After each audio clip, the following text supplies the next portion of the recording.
আসসালামু আলাইকুম রহমতুল্লাহ। কনফিডেন্ট এডুকেটরের পক্ষ থেকে সবাইকে স্বাগত জানাচ্ছি। বিভিন্ন চাকরির পরীক্ষায় যোগ বিয়োগ গুণ ভাগ করতে গিয়ে আমরা অনেক সময় বিষয়টা কঠিন হয়ে যায়। তা আজকে আমরা সেটা সহজ করার জন্য দুই অঙ্কের যদি সংখ্যার গুণ দেখব। যেমন আমি যদি আপনাকে দেখাই যে 53 আর 28 গুণ করতে হবে। 53 28 গুণ করতে হলে কি করতে হবে? তা আমরা সাধারণভাবে যে গুণটা করি 8 দিয়ে দুটোকে গুণ করি, তারপর নিচে একটা সূচন চিহ্ন দেই, তারপরে 2 দিয়ে গুণ করি। এটা অনেক কঠিন বিষয় হয়ে যায়। তা আমরা সহজে কীভাবে সেটা দেখি। 3 এই যে একটু আগে বললাম 3 এবং 8 এটা লম্বালম্বী অবস্থায় আছে, 5 এবং 2 লম্বালম্বী অবস্থায় আছে। তাহলে কি করব? নিয়ম হলো যে লম্বালম্বী যে তীর দিলাম না, এবং 3 এবং 8 এই লম্বালম্বী গুণ করে ফেলবো আমরা। তো গুণ করলে কি হবে? 3 8 24, 3 8 24, হাতে থাকে 2। এই যে হাতে 2 থাকলো, 2টা পাশে কোথাও ছোট্ট করে লিখে রাখবেন, হাতে 2 থাকলো। তারপরে কি হবে? তারপরে আড়াআড়ি গুণ, তার মানে এই 3-এর সঙ্গে 2 গুণ আর 5-এর সাথে 8 গুণ। 3-এর সাথে 2 গুণ, 5-এর সাথে 8 গুণ, গুণ করে যোগ করতে হবে। আড়াআড়ি গুণ করতে এবং যোগ করতে হবে। তো গুণ করি, 5 এবং 8 গুণ করলে পরে হয় 40, 5 8 40, 3 দুগুণে 6, 40 আর 6 যোগ করলে পরে হয় 46। হাতে 2 ছিল, 46 আর 2 হলো 48, 48-এর 8, হাতে থাকে 4। তারপরে আবার এই লম্বালম্বী গুণ, তার মানে 5 এবং 2 গুণ করলে কত থাকছে? 5 দুগুণে 10 আর 4-এ 14। এই যে আমরা পেয়ে গেলাম, এক লাইনে একসাথে গুণ করে পেয়ে গেলাম। প্রথমে বিষয়টা কঠিন মনে হতে পারে, কিন্তু কয়েকটা প্র্যাকটিস করে দেখবেন বিষয়টা কীভাবে সহজ হয়ে যাচ্ছে।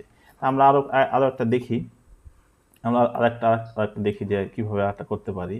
যেমন মনে করেন যে আরেকটা নিলাম, হচ্ছে যে 46 গুণন হচ্ছে যে 37, সেটা নিলাম। তাহলে আমরা কী করব? কী বললাম প্রথমে? 6 এবং 7 লম্বালম্বী অবস্থায় আছে, 6 7 গুণ করব। 6 7 গুণ করলে কী হবে? 6 7 42-এর 2 হাতে থাকে 4, আর আড়াআড়ি গুণ, তার মানে প্রথমে সোজা গুণ, তারপরে আড়াআড়ি গুণ। 4 7 28 আর 3 6 18। যেহেতু কঠিন বড়তে পাশে লিখলাম 28 18। যোগ করেন কত হবে এখানে? এটা মুখোমুখি যোগ করতে পারতে হবে, যোগ শিখতে হবে, যোগ না শিখলে হবে না। তাহলে 28 আর 4 32, 32 18 হতে হয় 50, 50 শূন্য, হাতে থাকে 5, হাতে থাকলো 5। আর এই 4 আর 3 গুণ করলে পরে হয় 12, আর এই হাতের 5 যোগ করলে পরে হয় 12 আর 5 হচ্ছে 17। কত সহজ, তাই না? আচ্ছা, বিষয়টা প্রথমে কঠিন মনে হতে পারে, কিন্তু এটা খুবই সহজ। এগুলো আমি দেখি, আমরা আরও দেখবেন আরও সহজ মনে হবে।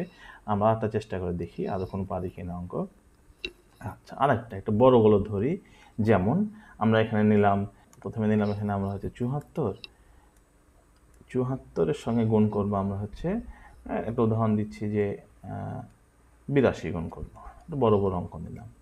কি বললাম প্রথমে লম্বালম্বী গুণ, মানে 4 দুগুণী 8, 4 এবং 8 গুণ করে কি হবে? 4 দুগুণী 8, 4 দুগুণী 8। হাতে কিছু নাই, দেখার দরকার নাই। এবার আড়াআড়ি গুণ করি আমরা। তো 7 দুগুণী 14, আর 4 হচ্ছে 32, 32 আর 14 যোগ করলে কত হয়? 46। এই যোগগুলো শিখতে হবে আপনাকে। 32 এবং 14 গুণ যোগ করলে পরে হয় 46। কীভাবে 32 পেলাম? 7 দুগুণী 14 আর 4 হচ্ছে 32, 14 আর 32 46। হাতে কোনো ছিল না, 46 6 বসে গেল, হাতে থাকলো 4, ছোট করে 4 লিখলাম এখানে। আর 7 হচ্ছে 56, 56 4 যোগ করলে কত হয়? 56 4 যোগ করলে পরে হয় 60। এই যে আমরা তো 2 অঙ্কের আমরা গুণ খুব সহজেই আমরা এখানে করতে পারছি। তো আপনারা বাসায় প্র্যাকটিস করবেন, আশা করি বিষয়টা আপনাদের সহজ হবে। আজকে এ পর্যন্তই। আগামী কোনো ভিডিওতে অন্য কোনো টপিক নিয়ে আলোচনা করবো ইনশাআল্লাহ। আসসালামু আলাইকুম রহমতুল্লাহ।